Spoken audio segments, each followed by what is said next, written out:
தோழிகள் அனைவருக்கும் வணக்கம். வெல்கம் டு சமையல் வித் சந்திரா. இஞ்சி ஈடு பழகி அப்படின்னு உங்களை யாராச்சும் கூப்பிட்டுனா இந்த தொக்கை வாரத்தில் ஒரு முறையாவது செஞ்சு சாப்பிடுங்க. உடம்புல இருக்க கொழுப்பு எல்லாத்தையும் குறைக்கும், ரத்தத்தில் இருக்க நச்சு எல்லாத்தையுமே இது பண்ணிவிட்டு பசிக்கும், நல்லா செரிமானத்தை அதிகப்படுத்துறதுக்கு இந்த இஞ்சி தொக்கு ரொம்பவே ஹெல்ப்ஃபுல்லாக இருக்குங்க. இஞ்சியை நல்லா தோல் சீவி வாஷ் பண்ணி ஒரு சைடு வச்சுக்கலாம். ஒரு கடாயில் ஒரு ஸ்பூன் வெந்தயமும் ஒரு ஸ்பூன் கடுகும் சேர்த்து நல்லா ட்ரை ரோஸ்ட் பண்ணி எடுத்துக்கோங்க. அதை நல்லா இந்த மாதிரி குறைன்னு அரைச்சி அதையும் ஒரு பக்கமாக எடுத்து வச்சுக்கோங்க. இப்போ நம்ம ரெடி பண்ணி தோல் உரித்து வச்சுருக்க இஞ்சியை மிக்சி ஜாரில் சேர்த்து குறைன்னு அரைச்சி எடுத்துக்கோங்க. ஒரு கடாயில் தேவையான அளவுக்கு எண்ணெய் ஆட் பண்ணிக்கோங்க. உங்களுக்கு லைஃப் நிறைய வரணுன்னா நீங்கள் நல்ல எண்ணெய் ஆட் பண்ணிக்கோங்க. இல்லை 1 நாள் 2 நாள் ஃப்ரிட்ஜில் வைக்கிற மாதிரி இருந்தால் நீங்கள் நார்மல் எண்ணெயை யூஸ் பண்ணிக்கலாம். இஞ்சியும் கொஞ்சமாக தண்ணி சேர்த்து வேக வச்சுருங்க. அதுக்கப்புறமா வெறும் மிளகாத்தூள் நம்ம ரெடி பண்ணி வச்சுருக்க பவுடரை சேர்த்து நல்லா மிக்ஸ் பண்ணி எடுத்துக்கோங்க.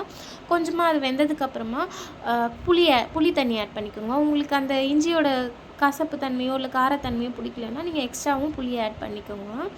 இப்போ நல்லா அது புளி சேர்த்ததுக்கப்புறம் நல்லா மிக்ஸ் பண்ணி எடுத்துக்கலாம். எண்ணெய் பிரியிற ஸ்டேஜில் தேவையான அளவுக்கு உப்பு சேர்த்துக்கலாம். அதையும் நல்லா மிக்ஸ் பண்ணி கொஞ்சம் நேரம் குக் பண்ணிக்கலாம். அது நல்லா குக் ஆனதுக்கப்புறமா நம்ம நாட்டு சக்கரை இல்லை வெல்லம் சேர்த்துக்கலாம். நான் எப்போவுமே நாட்டு சக்கரை தான் சேர்ப்பேன். வெல்லத்தை விட நாட்டு சக்கரை சேர்க்கும் போது இன்னும் டேஸ்ட் நல்லாவே இருக்கும். இப்போ நல்லா மிக்ஸ் பண்ணி எடுத்துக்கோங்க. இது நல்லா மிக்ஸ் ஆகி அந்த எண்ணெயை குடிச்சு அது கக்கும் பாருங்கள். அந்த பால்கோவாலாம் நம்ம ரெடி பண்ணும்போது ஒரு மாதிரி எண்ணெய் அப்படி அதுக்குள்ளே இருக்க மாதிரியும் இருக்கும், இல்லாத மாதிரியும் இருக்கும் இல்லையா? அந்த ஸ்டேஜ் இங்கே பாருங்கள்.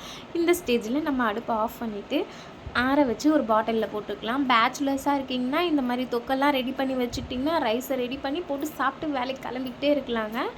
இந்த மாதிரி நிறைய ரெசிபிஸ் எல்லாம் பார்க்குறதுக்கு என்னோடய சேனலை சப்ஸ்கிரைப் பண்ணிக்கோங்க. அது மட்டும் இல்லாமல் என்னோடய இன்ஸ்டா பேஜையும் ஃபாலோ பண்ணிக்கோங்க. நன்றிங்க.